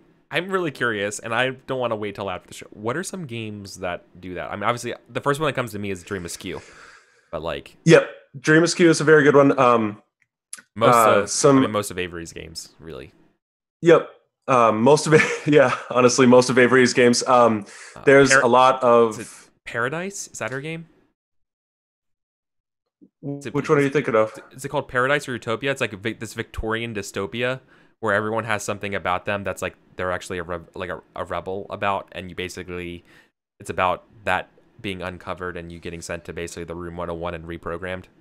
Oh, that I'm not familiar. Paradise. It's an older one.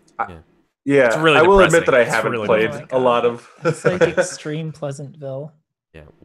But what games are you thinking about for that? Because just so I know, so I can be more aware of them. Yeah. So there's definitely. I'm trying to pull up the big list here. There's definitely Avery's games. Caitlin Bell has a lot of games that touch on queerness in a really tangible way. Specifically, the one that she won the Indie Groundbreaker Award for, A Real Game, has a lot to do with like body feelings and like identity and how you relate to the things that you are doing, like in game and out of game.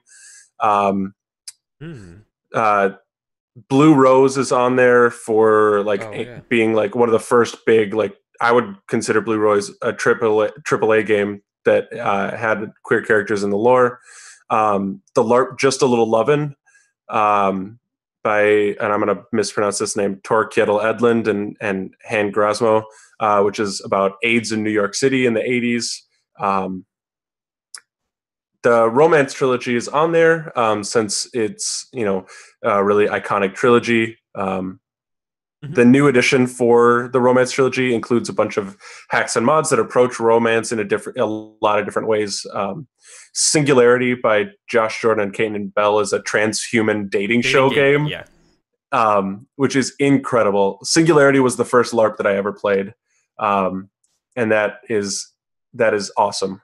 So good. Yeah. But yeah, it's I'll put the list. It's riverhousegames.com/queer-tabletop. Awesome. Is where that is. It would be so fun to stream a LARP. Yeah, I would love to. You could definitely, it would be easy to do like parlor LARPs where there's one fixed location for that. Yeah. But I would love to do like a multiple camera LARP stream. Yeah, that would be amazing. I would so want to be in on that. Yeah. I did one last Halloween, but it's not as much of a, technically it's a LARP. I did View Scream. Oh, how was that? That was fun. Because you can play it in like an hour. So nice. I played like 3 of them real fast. And Kika and everyone else. View Scream, you play it literally in Skype. And the way it works is that like if your character it's like there's always a scenario where everyone's kind of disjointed and everyone's trying to survive essentially, and it's kind of like a survival game, and typically one person is kind of like an imposter trying to kill people, and everyone's on a space station and you need to talk to the other person to be like, hey, can you open the valve so I can get through this locked door to get to the escape pod? They're like, sure. And they vent the oxygen, and then if you die, like you just have to turn off your camera. And then, like, you don't get to you're not privy to the conversation that the other person was having, like that private one-on-one conversation. So, like, you have to take your headphones off, and then you come back, and then they say, like, I don't know, like, he just died. He failed his role or whatever. Oh, and it's just like there's like that kind of thing in the game, and you're like, it's really good. It's like, who do you trust kind of game, which is I dig that a lot. That's a fun. It's kind of like I always kind of wish there was a game like that, like a side note also. Video game. I don't know. I'm getting that's like sidetracked. Extreme Mafia. Yeah, or like Extreme Mafia / don't keep talking and don't explode or whatever. Keep talking, nobody explodes. Yeah. Yeah, the bomb defusal game and Mafia. It sounds like super fun. Like that would be super. Being like, no, you have to press the red button then green. And that kind of stuff, and being. Anyways, Kika. I'm Kika. Yay! Where can people find you? Twitch.tv/Kika. That's twitch.tv/KKKK, and also on Twitter at twitter.com/KikaVO. Yeah. Speed running through your outro. Yeah. Should I talk about like what I was thinking on for that campaign setting that I'm fiddling at, or what? Yeah, tell us about your campaign setting that you're writing. It basically started out from me thinking, you know what, portals are just boring and are just there to like move the party to somewhere different. I want to do something that has moving across planes, but as an adventure. So I'm gonna use some spelljammers for inspiration and make interplanar spaceships made out of magic and wood, and it'll be great. And Good.